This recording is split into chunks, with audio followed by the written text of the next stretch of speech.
이 시간 하나님의 말씀 룻기 2장 17절로 3장 18절인데요. 상당히 길어요.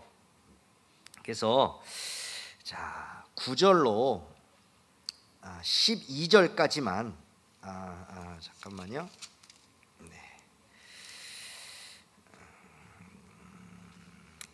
3장 9절로 11절까지 같이 한 목소리로 봉독하겠습니다. 이르되 내가 누구냐 하니 대답하되 나는 당신의 여종 루시오니 당신의 옷자락을 펴 당신의 여종을 덮으소서. 이는 당신이 기업을 물을 자가 됨이니이다 하니 그가 이르되 내 딸아 여호와께서 내게 복 주시기를 원하노라. 내가 가난하건 부하건 젊을 자를 따르지 아니하였으니 내가 베푼 인애가 처음보다 나중이 더하도다. 그러므로 이제 내 딸아 두려워하지 말라.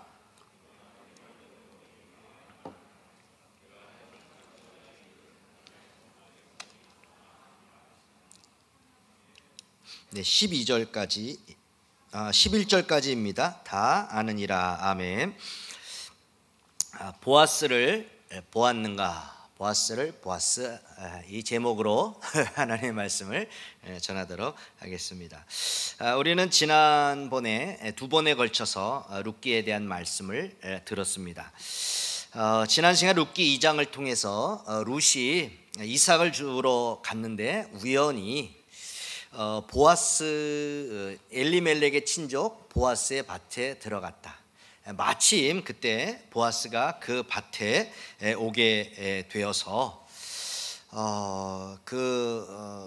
룻이 여러 그런 사랑의 은혜를 입게 된 그 내용을 살펴보았습니다. 하나님은 우리를 축복하시는데 사람을 통해서 축복하신다. 이 룻기서를 통해서 보면 어떤 그 사람들이 엮어가는 그런 하나님이 전혀 나타나지 않지만 그 속에는, 이 밑에는 하나님의 그 살아계신 손길, 하나님의 역사하심이 이 속에 있다라고 하는 그런 내용을 살펴보았습니다. 이제 오늘 본문을 보시면 2장 17절부터 보시면은 룻이 보리 한 에바 약 22kg를 이렇게 이제 머리에 지고 기쁜 마음으로 집에 달려옵니다. 어머니 이것 좀 받아주세요. 아이고 무거워. 이것 좀 받아주세요. 아니 이게 뭐야? 어디서 이렇게 많이 주셨어? 와, 이렇게 많이 하고 하루 만에 어떻게 이렇게 많이 주실 수가 있단 말이야.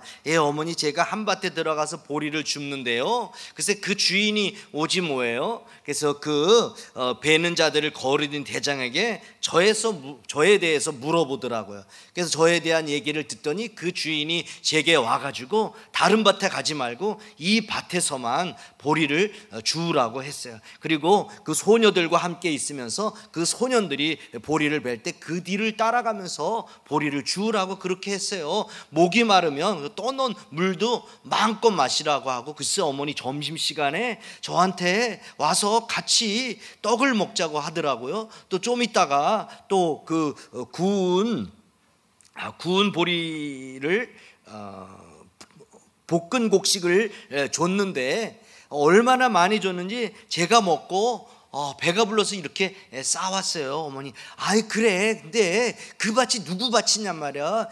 어머니 보았습니다. 네가 보아스를 보았어? 이겁니다. 네. 이 경상도 사람들, 서부 경남은 보아서입니다. 은설, 보아. 은설 이렇게 발음하거든요. 그러니까 보아서. 네. 그렇게 된 거예요. 할렐루야. 그가 여호와 하나님께 복받기를 원합니다. 얘야, 그 보아스는 우리의 친족이야. 우리와 가까운 친척이란 말이야. 우리의 기업을 물을 자야. 어쩌면 우리가 이제 이 고통과 이 고난에서, 가난에서 영원히 벗어날 수 있을지 몰라. 너 잘 들어. 이제부터 아무 밭에도 가지 말고 그 밭에만 가야 되고 일제 다른 사람 만나면 안 돼. 이렇게 해서 23절에 보면 이에 룻이 보아스의 소녀들에게 가까이 있어서, 자 23절 같이 한번 읽겠습니다. 시작. 이에 룻이 보아스의 소녀들에게 가까이 있어서 보리추수와 밀추수를 마치기까지 이삭을 주우며 그의 시어머니와 함께 거주하니라. 네, 지금 유튜브로 영상으로 보시는 우리 성도님들 성경책 보시고 잘 따라오시기를 바랍니다. 네, 이게 PPT 올리면 제 얼굴이 이렇게 3분의 1밖에 안 돼서 제가 잘생긴 얼굴 보여드리려고 PPT 안 듭니다. 보시고요. 네, 자, 보리추수를 하고 밀추수를 하기까지 보통 이제 한 달에서 두 달, 보통 평균 한 40일 정도 그렇게 걸린다 그러거든요. 지금 그 기간 동안 이제 보아스의 존재를 깨닫고 나오미가 계속해서 기도를 한 거예요. 하나님 아버지, 보아스가 기업 무르기를 하게 해주세요. 이 고엘 제도를 붙들고 기업을 꼭 물어서 우리의 대를 이을 수 있도록 해달라고 나오미가 계속해서 기도했고, 이제 보리추수와 밀추수를 마지막 마치는 타작하는 그 날입니다. 이제 이 시간이 지나면 이제 그 밭에 가서 룻이 주울 수가 없는 그런 상황이에요. 그래서 3장 1절을 보시면 룻의 시어머니 나오미가 그에게 이르되, 나오미는 어떻게 외우라고요? 나오미. 자, 이르되 딸아, 내가 너를 위하여 안식할 곳을 구하여 너를 복되게 하여야 하지 않겠느냐. 안식할 곳, 이 말은 그냥 뭐 쉴 만한 장소 이렇게 보지 마시고 결혼을 말합니다. 남편을 통해 얻게 되는 안식, 보금자리, 이렇게 해석하면 됩니다. 나오미는 처음 모압을 떠나 이제 베들레헴으로 이렇게 떠나오려고 할 때 며느리 둘이 따라 나서니까 오지 말라고 그랬습니다.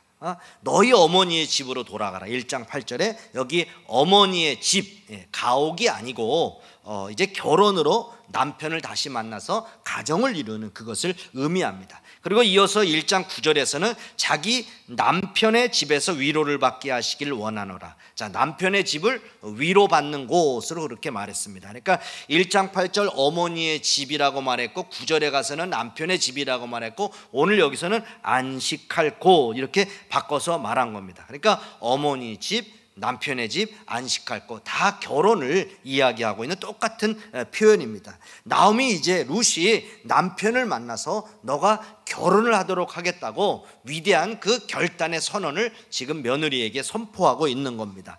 나오미가 이런 사람이 아니었는데 좀 의아해할 수도 있습니다. 아까 1장에서 앞에 1장에서 보면 가라고, 내가 지금 결혼해서 아기를 낳을 수 있겠느냐고 너의 고향으로, 너의 어머니의 품으로 돌아가서 거기서 재혼해서 살아라, 그것이 더 가능성이 있다, 이렇게 아주 극구 말렸던 그 여인이란 말이죠. 그래서 오르바는 돌아갔어요.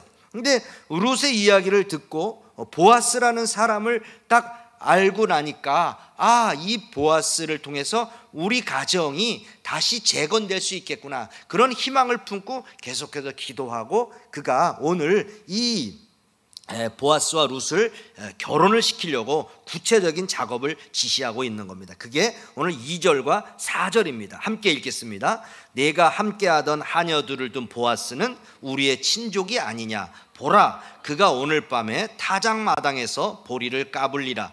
그런즉 너는 목욕하고 기름을 바르고 의복을 입고 타작마당에 내려가서 그 사람이 먹고 마시기를 다 하기까지는 그에게 보이지 말고, 그가 누울 때 너는 그가 눕는 곳을 알았다가 들어가서 그의 발치 이불을 들고 거기 누우라. 그가 내게 할 일을 내게 알게 하리라. 참, 지금 결혼 작전을 위해서 어머니 나오미가 며느리 룻에게 지금 지침을 주고 있는데 굉장히 치밀한 것을 봅니다. 자, 보아스가 타작마당에서 어떻게 행동할 것이라는 정보를 이미 다 파악하고는 아주 지금 소상하게 말해주고 있거든요. 마음만 들떠서 와, 우리 결혼할 수 있다, 기업 무르기 할 수 있는 보아스가 나타났네, 그냥 무대뽀로 가라고 한 것이 아니고 기도하면서 이게 아주 굉장히 구체적으로 치밀하게 그렇게 준비한 것을 보게 됩니다. 자, 첫째, 보아스가 누구인지를 알려주죠. 보아스는 우리의 친족이야. 또 둘째, 오늘 저녁 타작마당에서 일어날 일들을 소상히 알려줍니다. 자, 이제 그들이 날씨가 좀 따뜻하잖아요. 여러분, 날씨가 따뜻하니까 언제 하겠어요? 굉장히 더운 날씨에 낮에 하겠어요? 저녁에 하겠어요? 자연스럽게 저녁에 타작을 할 수밖에 없고, 여기가 이제 베들레헴이니까 예루살렘보다 조금 높아서 800m 정도 조금 더 높은데, 그러니까 이제 더운 바람이 저녁이 되면 더운 바람이 올라가잖아요. 그럴 때 이제 찬바람이 불어오는데, 이제 동풍이 불어오는데, 그때 이제 타작한 것을 이렇게 날리면서 그렇게 한다. 그래서 저녁에 한다라고 학자들이 그런 이야기를 합니다. 저녁마당에 이제 타작을 했어요. 늦은 시간이잖아요. 저녁에 시작을 했으니까. 그러니까 끝나고 배가 고프니까 그 사람들이 떡도 먹고 포도주도 마시고 아마 그곳에서 잠을 잘 거야. 보아스도 틀림없이 그곳에서 잠을 잘 거니까, 보아스가 어디서 잠을 자는지 너가 잘 보고 있다가 이제 룻에게 구체적인 행동 지침을 말하는 거죠. 이제 그곳에 발찌 이불을 들고 들어가라라고 합니다. 그러면서 너는 지금부터 이제 그런 일이 발생할 테니까 목욕하고 기름을 바르고 신부의 예복을 입어라 라고 합니다. 자, 그 전에 일하러 가는데 여러분 빼닭고도 신고 드레스 입고 가서 보리 줍진 않잖아요. 보통 몸빼바지 입고 어떻게 합니까? 챙 달린 모자 딱 쓰고 수건까지 둘러서 어떻게 하든지 이 햇볕을 가리도록 그렇게 했었는데, 이제는 그렇게까지 말라는 것이죠. 이제 땀 냄새도 없애서 목욕하고 옷도 잘 입고 막 연지곤지 바르면서 화장까지 하고 멋지게 하고 그렇게 가서 이제 그 타작마당에 들키지 않도록 어떻게 숨어 있었는지 모르겠어요. 잘 보고 있다가 이제 모든 것이 맞춰지게 되면 이제 타작마당의 한쪽에서 보아스가 잠을 잘 테니까 그때 네가 따라가서 그 발치 이불을 들고 거기 밑에 누워 있어라 라고 이렇게 당부를 합니다. 그러면서 아주 확신에 찬 말을 합니다. 그러면 내가 할 일을 그가 말할 것이니까 너는 보아스가 말하는 그대로 하면 된다. 이렇게 룻을 보아스에게 보냅니다.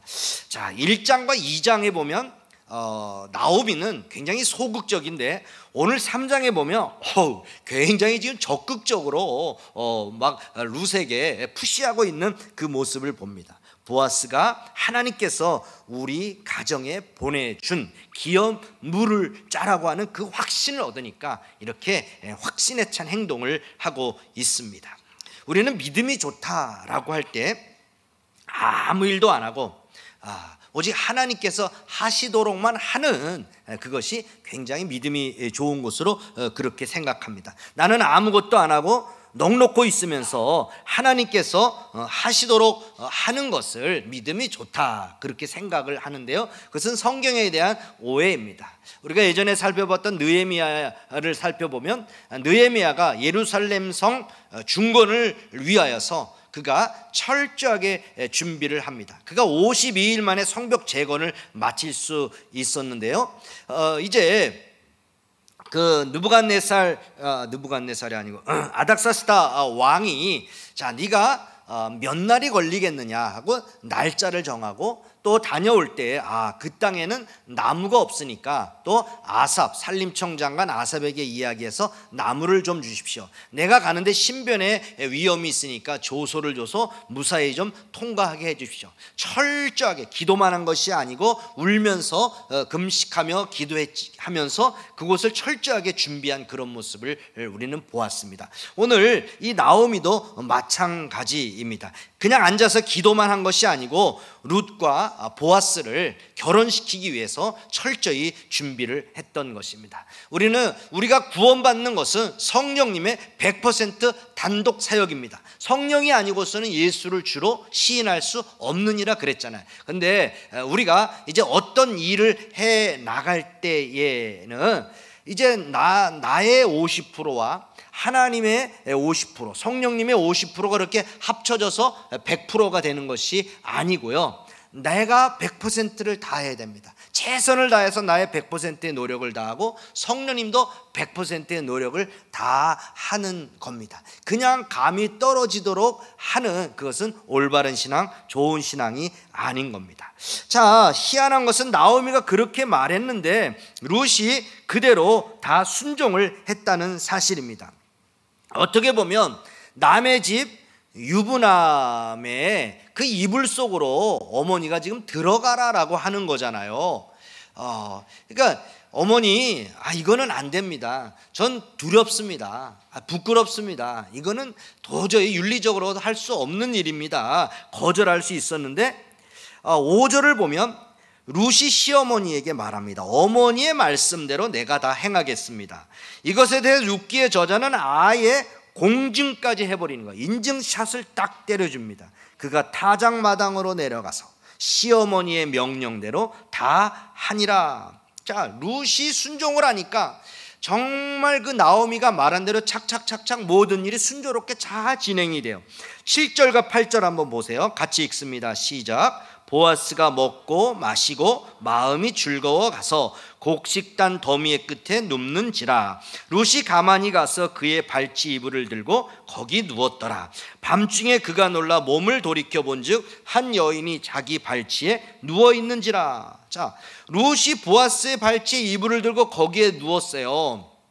보아스가 피곤해서 한창 잠을 자다가 새벽에 화장실 가려고 했는지 발을 뻗었는데 뭐가 탁 걸리니까 깜짝 놀라가지고 누구야 하는 거죠. 그랬을 때 룻이 뭐라고 말합니까? 9절을 보니까 당신의 여종 룻입니다. 당신의 옷자락을 펴서 당신의 여종을 덮어주십시오. 당신은 우리 가정의 기업 물을 자입니다. 이렇게 대답을 합니다. 자, 이 얘기가 없으면 영락없는 불륜 드라마입니다. 나랑 같이 자요. 나를 취해주세요. 영락없이 지금 룻이 그 유부남 보아스에게 지금 썸을 타고 있는 그런 작업을 걸고 있는 그런 장면입니다. 근데 왜 그렇게 되는지 당신은 기업 물을 자입니다라고 해서 이렇게 하고 있는 이유와 근거를 제시하고 있습니다. 그 룻의 정당함에 대해서 보아스의 반응을 보면 알 수 있어요. 보아스는 이 못된 년 어디서 나를 유혹해 당장 꺼져 이렇게 할 수 있었는데 10절을 보니까 이렇게 이야기하는 거예요. 10절 읽어보세요. 보아스처럼 시작. 내 딸아 여호와께서 내게 복 주시기를 원하노라.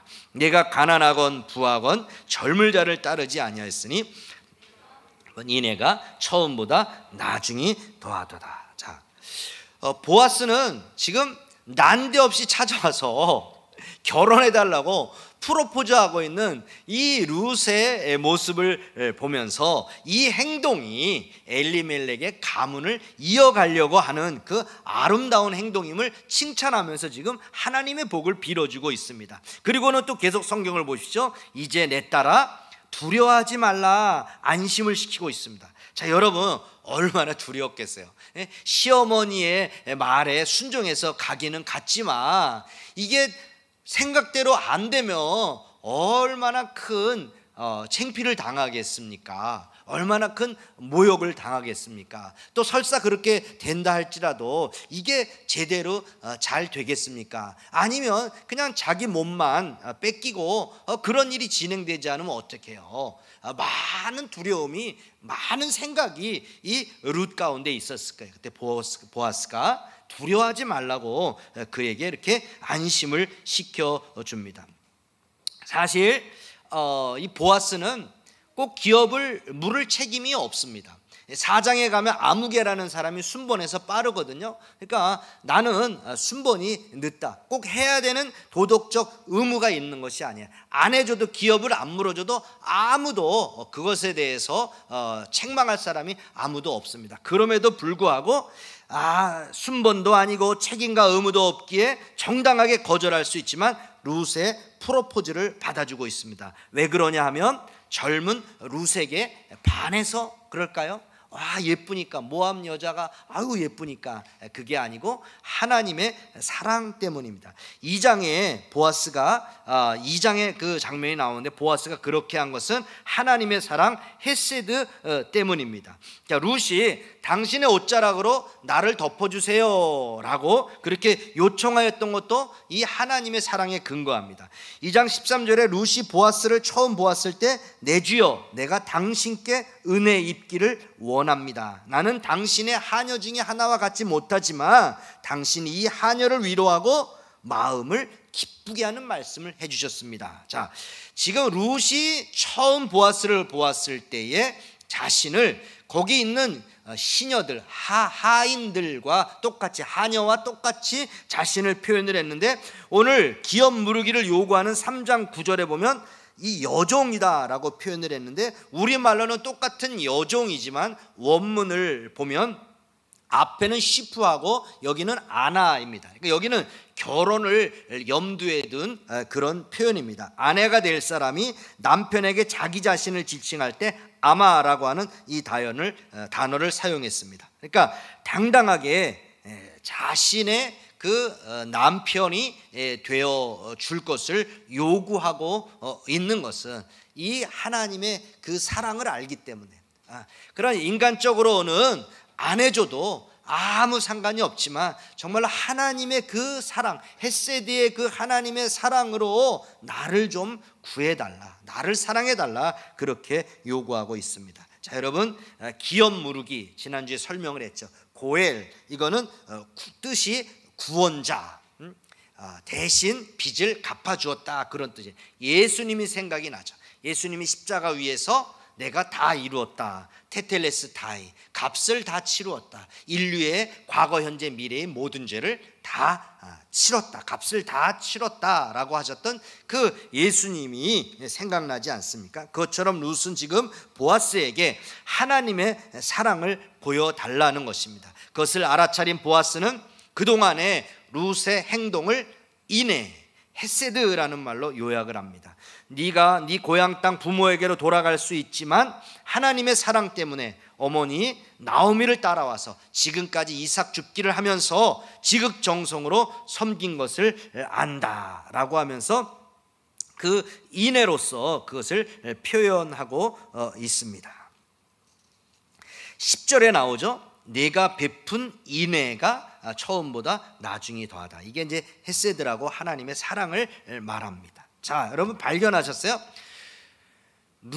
요청하는 룻이나 거기에 응답하는 보아스나 다 헤세드라고 하는 하나님의 사랑의 근거에서 요구하고 있고 대답하고 있다라고 그 말입니다. 저는 오늘 설교의 제목을 보아스를 보았는가라고 합니다. 원래 설교의 제목을 좀 길게 한다라고 하면 보아스를 통해 하나님의 사랑을 보았는가, 이렇게 해야 원래의 저의 설교의 제목입니다. 우리는 이 보아스를 통해서 하나님의 사랑을 보셔야 됩니다. 보아스, 값없이 구속의 은혜를 베푸시는 구원자 하나님을 발견해야 됩니다. 나의 모습을 보면 오늘 당장 죽이셔도 할 말이 없는데 또 생명을 연장시켜 주시고 또 기회를 주셨습니다. 우리가 조금 전에 다니엘 기도의 간증을 들었습니다마는 20명의 강사를 통해서 수많은 간증을 들으면서 얼마나 많은 결단을 하셨습니까? 근데 그 많은 도전을 받고 은혜를 받고 이렇게 해야 되겠지 하지만 지금 그렇게 하나라도 실천하고 있는 분 많지 않을 겁니다. 자, 여러분의 구체적인 실천을 하지 않고 그대로 지나가면 매년 설교 유희 행위를 하는 겁니다. 아, 설교 잘하시네, 아 좋다, 아 은혜롭다, 아 참 어떻게 저렇게 살 수 있을지라고 그냥 좋은 말씀 듣는 그 유희로 끝나는 겁니다. 여러분이 도전을 받고 찔림을 받고 아무것도 변하지 않으면 설교를 들으며 즐기기만 하면 안 됩니다. 또 다른 설교 없나? 더 좋은 간증 없나? 중독자처럼 더 강하고 더 진한 그런 간증을 찾아 헤매일 겁니다. 실천하십시오. 새로운 거 또 들어서 뭐 하려고요? 지나간 거 또 듣고 여러분이 내가 적용을 이렇게 해야 되겠다, 그래서 구체적으로 결단하고 그 다음에 또 다음 이제 또 새로운 그때에 또 새로운 은혜를 찾아서 또 말씀이나 간증을 듣는 여러분 되시기를 바랍니다. 매년 다니엘 기도를 통해서 정말 구체적인 거 하나라도, 우리 김명희 집사님이 가정 예배라고 하는, 참 놀랍지 않습니까? 참 목사의 가정이 부끄럽네요. 12시 반, 1시 반까지 그렇게 자녀들과 큐티를 한다라고 하니까 참 너무너무 도전이 됩니다. 그렇게 하나라도 여러분이 다니엘 기도를 통해서 내가 구체적으로 그렇게 하나씩 실천해 가면 우리의 삶이 굉장히 풍요로운 그런 삶이 될 것입니다. 다시 보아스에게로 돌아와서 보아스를 통해 누구를 보아야 된다고요? 하나님의 사랑을 보셔야 됩니다. 2장의 보아스의 섬김과 배려를 보면 참 따뜻합니다. 2장 8절부터 보면 내 딸아 들어라 라고 해놓고는 이삭을 주우러 다른 밭으로 가지 말라. 언제까지요? 이 추수를 다 마치기까지. 그러면서 내 소년들을 따라다니며 주어라 라고 하고 소년들에게 이 소녀 건드리면 안 돼, 신분 보장까지 해주고 있습니다. 보리만 죽게 해도 황공무지로소이다, 감사합니다 할 텐데 지금 물도 마음껏 마시게 합니다. 14절에 가면 일꾼들이 함께 앉아서 새참을 먹고 있는데 거기에 초대를 해서 떡을 줍니다. 떡만 주는 것이 아니고 떡을 찍어 먹는 소스까지도 주고 있습니다. 또 다음 절에 보면 다른 새참 볶은 곡식을 주는데 아주 아까워하지 않고 듬뿍 줍니다. 거기서 끝이 아니죠. 15절에 보면 이삭을 주우러 일어날 때 소년들에게 곡식 단 사이에서 줍게 하고 절대 책망하지 말아라. 앞에서 소년들이 자르죠. 그러면 뒤에 이제 소녀들이 따라가면서 여자들이 묵습니다. 그리고 주술 때 그 뒤에 따라가면서 그것을 줍는데 더 가까이에서 그것을 줍도록 하는데 16절에 보면 어떻게 해요? 곡식 다발에서 조금씩 뽑아버려라, 그가 줍게 해라. 그래서 하루 만에 그렇게 22kg, 우리 20kg 쌀 알잖아요. 그거를 그렇게 하루 만에 이렇게 줍는다는 것은 있을 수가 없는데 자꾸 이렇게 주인님이 뽑아버리라고 했기 때문에 그런 겁니다. 자, 왜 보아스가 이렇게 했냔 말이에요. 젊은 여자 룻이 예뻐가지고 눈이 뒤집혀서 그렇게 하는 게 아니라 그 속에 하나님의 사랑이 있기 때문이다. 2장 12절 한번 읽어봅시다. 보아스가 도대체 왜 이렇게 했는가? 2장 12절 시작. 여호와께서 내가 행한 일에 보답하시기를 원하며 이스라엘 하나님 여호와께서 그의 날개 아래 보호를 받으러 온 내게 온전한 상 주시기를 원하노라. 자, 내가 행한 일에 보답해 주기를 원한다. 정말 하나님이 되어서 정말 그 하나님을 찾아온 그 여인에게 지금 상을 베풀어 주고 있는데 아쉬울 것이 전혀 없는 보아스입니다. 생전 처음 보는 이방 여인입니다. 이삭을 안 주면 생계의 위협을 받는 정말로 천하고 천한 무능한 그런 여인, 남편도 없는 비천한 그 여인입니다. 그 여인에게 이 사랑을 베풀고 있는 것은 하나님의 사랑 때문입니다.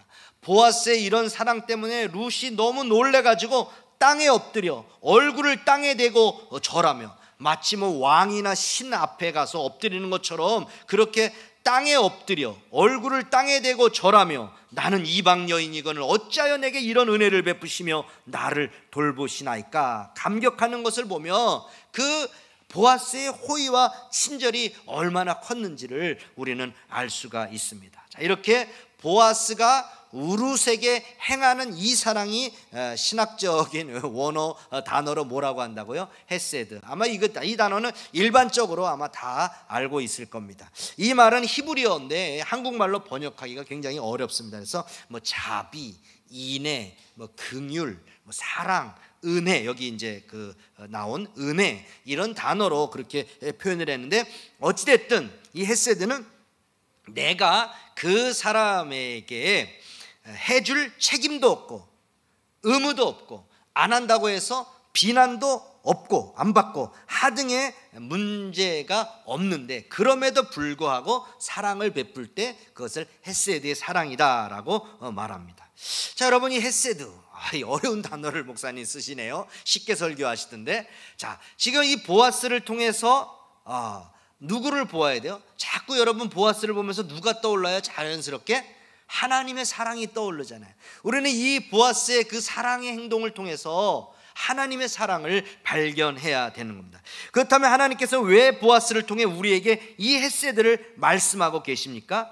보아스가 룻과의 관계에서 그 사랑을 실천함으로 말미암아 하나님의 헤세드가 드러났듯이 우리도 우리 삶 가운데 하나님의 사랑을 행함으로 말미암아 그 하나님의 헤세드, 그 사랑이 드러나도록 하고 있는 겁니다. 값없이 구원의 은혜를 받았습니다. 지금도 분에 넘치는 사랑을 받고 있는데 이웃에게 이 사랑을 전함으로 말미암아 하나님께 영광을 돌리게 하라라고 하는 겁니다.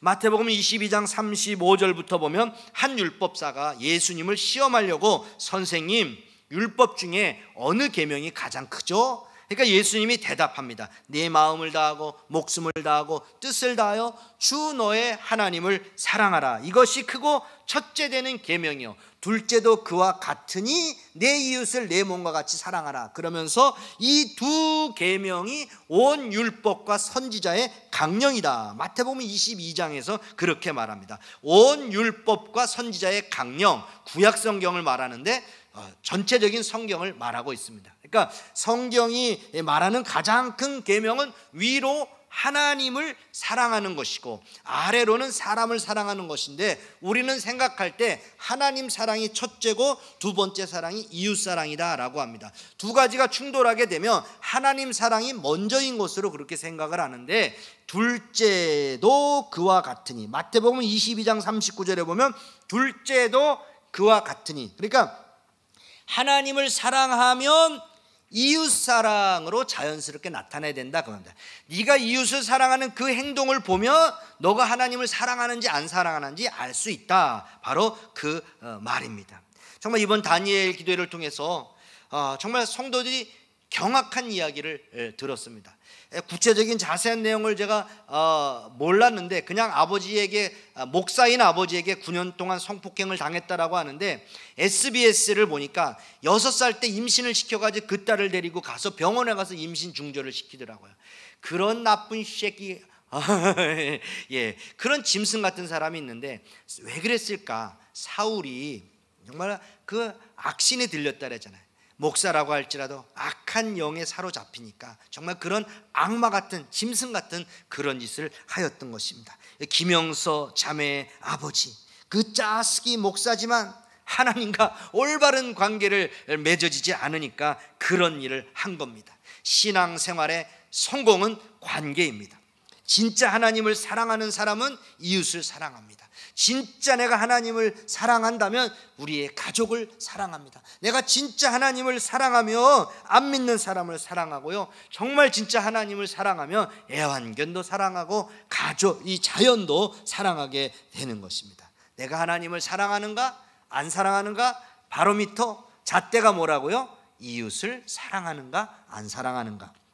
자, 보이지 않는 하나님을 사랑합니다, 나는 하나님 사랑해요 라고 하면서 눈에 보이는 사람을 사랑하고 있지 않다라고 하면 그 사람은 하나님을 사랑하고 있지 않다는 겁니다. 하나님과의 관계를 통해서 그 사랑을 충분히 누리면 우리는 그 사랑으로 어느 누구도 품을 수가 있고 어느 누구도 용서할 수가 있는 겁니다. 그러나 나의 힘으로는 사랑할 수가 없습니다. 도저히 사랑할 수 없는 사람을, 그런 사람이 있어요. 꼴 보기 싫고 그냥 피해가고 싶고 도저히 용서할 수 없는, 이해할 수 없는 상식밖에 그런 사람이 있어요. 그런데 사랑하라는 거예요. 왜 마음과 뜻과 정성을 다하여 사랑해야 돼요? 하나님을 먼저 사랑하면 그 사랑으로 이웃을 사랑할 수 있기 때문이에요. 그래서 하나님을 사랑해야 될 이유가, 우리가 성령으로 충만해야 될 그 이유가, 그렇지 않고는 다른 사람을 사랑할 수 없기 때문입니다. 자, 여러분, 하나님과의 관계에서 오는 그 힘으로 이웃을 사랑하는 여러분 되시길 바랍니다. 마지막 적용입니다. 그 하나님 사랑 중에, 그 하나님의 사랑 중에 최고의 사랑은 무엇일까요? 영혼 구원입니다. 그 영혼이 구원받게 하는 것, 예수님을 만나게 하는 것, 그것이 최고의 사랑입니다. 여러분, 왜 이웃을 사랑해야 됩니까? 그 영혼의 구원을 위해서입니다. 저는 우리 교회가 구조선이 안 되고 유람선이 될까 심히 두렵습니다.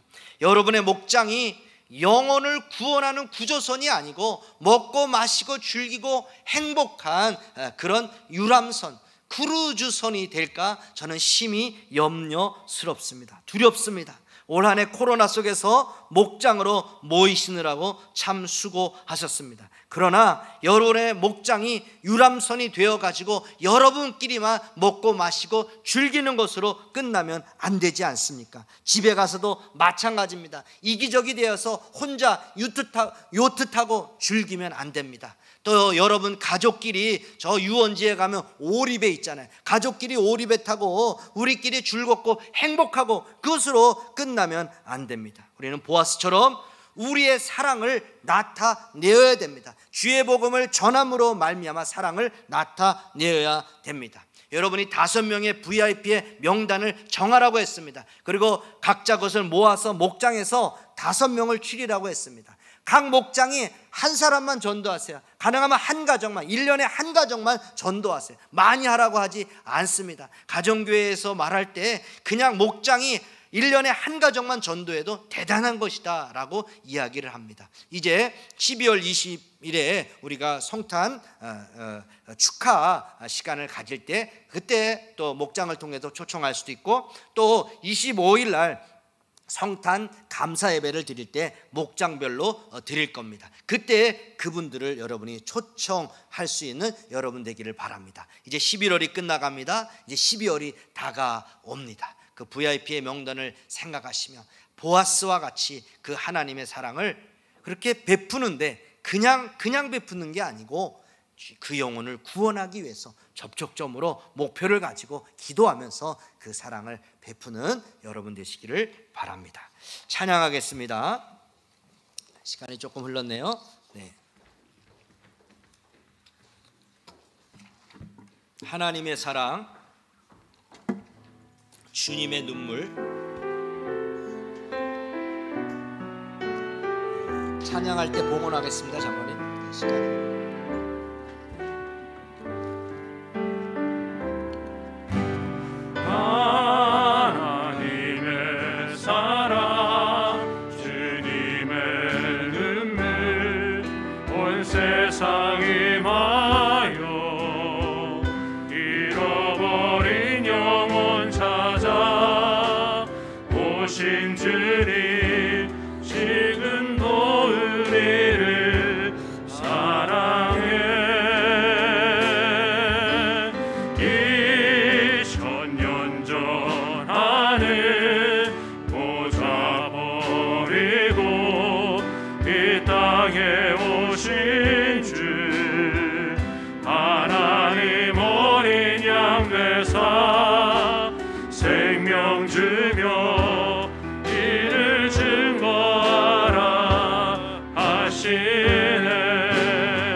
부르세요. 이름만 불러도 하나님이 다 아십니다. 우리 VIP를 위하여 1분간만 기도하고 축복 기도 받겠습니다. 할렐루야. 좋으신 우리 하나님 아버지, 주여, 하나님의 그 사랑, 그 주님의 눈물, 온 세상 임하여 잃어버린 영혼을 찾아오신 그 주님의 사랑을 기억합니다.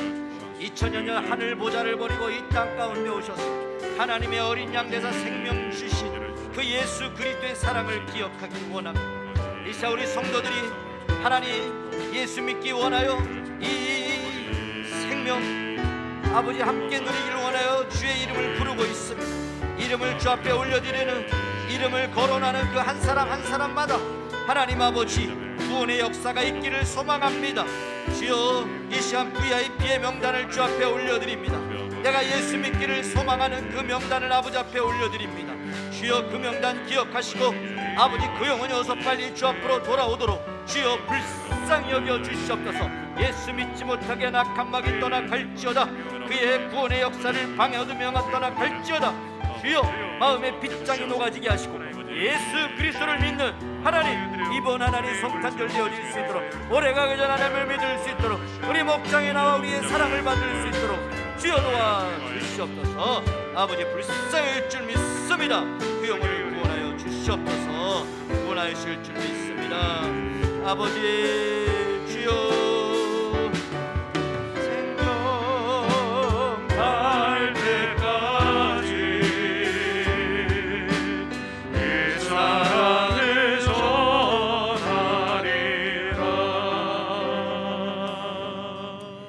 죄를 위해 십자가에 못 박혀 죽으신 주님 감사합니다. 그 독생자 아들을 우리 가운데 아낌없이 내어주신 그 하나님의 사랑을 찬양하고, 오늘도 그 구원의 은혜를 우리 속에 적용시켜 주시는 예수 그리스도를 소개시켜 주시고 깨닫게 하시는 성령 하나님을 찬양합니다. 하나님 아버지, 오늘 아버지 보아스를 통해서 하나님의 사랑을 볼 수 있는 저희들 되게 하여 주시옵소서. 하나님으로부터 무한한 사랑을 받았사오니 또 기회를 주시고 또 기회를 주시는, 또 사랑해 주시는 그 하나님의 사랑을 기억하고 이 올해가 가기 전에 예수 그리스도의 이 사랑을 영원 복음을 전함으로 전할 수 있는 저희들 되게 하여 주시옵소서. 하나님, 바로 교회 오기를 어렵습니다마는 우리 한번 식사하자고, 우리 목장에 한번 오라고, 목장 식구들이 함께 명단을 내어놓고 목장에서 기도하고 아버지 함께 또 그를 초대하고 어떻게 하든지 접촉점을 만들기 위해서 노력하게 하여 주시옵소서. 행복의 길을 통해서 서로를 이해하고 알고 또 그런 불신자들과 또 그렇게 시간을 내어서 수고한 그런 손길들도 있고, 아버지 하나님 기도하고 또 한번 나와 행복의 길을 해보자고, 우리 목장에 한번 가자고, 우리 한번 교회에 가자고, 그렇게 아버지 하나님 수고하고 힘쓴 그 수고들을 기억하여 주셔서 어서 빨리 주 앞으로 돌아오는 그런 은혜 역사의 길을 원하옵나이다. 이제 남은 아버지 하나님 한 달 동안 또 열심히 다시 한번 우리의 마음을 다잡고 그들의 영혼을 위해서 뜨겁게 기도하며 나아가겠습니다. 이번 성탄절에 하나님 아버지 꼭 하나님 우리 목장이든 우리 교회든 와서 우리와 접촉점이라도 가질 수 있도록, 더 좋기는 예수 그리스도의 복음을 듣고 그도 함께 예수 그리스도를 영접할 수 있도록 주여 구원의 은혜가 있게 하여 주시옵소서. 오늘 하나님 아버지 우리의 예배를 받아주심을 감사합니다. 코로나 속에서도 이 예배를 허락하여 주시니 감사합니다. 우리 성도들 건강하게 하여 주시옵소서. 일주일 동안 살아갈 때 건강하게 하시고 주여 코로나가 아버지 하나님 급격히 떨어지도록 이 나라의 안전을, 세계의 안전을 주님 지켜 주시옵소서. 교회가 위축되지 않게 하시고 아버지 선교사에게 위축되지 않도록 주여 아버지 교회를 지키시옵소서. 특별히 성도들의 일터와 사업장과 가정을 지켜 주시옵소서. 우리 수험생들 지켜주실 줄 믿습니다. 하나님, 오늘 이 예배를 통해서 내가 가지고 있는 물질로 내 사랑을 표현했습니다. 이 물질 기억하시고 후히 되어 누르고 흔들어 넘도록 채워 주시옵소서. 물질로 시험 드는 자 한 사람도 없게 하여 주시옵소서. 언제입니까? 하나님, 더 이상 견딜 수가 없다고 물질로 인하여 정말로 눈물을 흘리며 아버지 숨쉬기조차 힘든 그런 가정들이 있지 않습니까? 하나님 불쌍히 여겨주시고 주여 물질을 공급하여 주시옵소서. 하나님, 세상을 향해 나아갑니다. 내 삶의 자리로 파송되어 나아갑니다. 한 주간 주께서 허락하실 것인데 그 삶의 자리에서 예수 그리스도답게 자녀답게 빛과 소금의 역할을 감당하여 너희의 행실을 보고 하나님께 영광을 돌리게 하라. 이 말씀 그대로 순종하여 영광 돌리는 우리 사랑하는 성도들 되게 하여 주시옵소서. 우리 예배를 받아주심을 감사하고 또 우리에게 영광과 감사 예배를 허락하실 그 하나님을 찬송하옵고 예수님의 이름으로 기도합니다. 여호와는 내게 복을 주시고 너를 지키시기를 원하며 여호와는 그 얼굴을 내게 비추사 은혜 베푸시기를 원하며 여호와는 그 얼굴을 내게로 향하여 드사 평강 주시기를 원하노라. 아멘.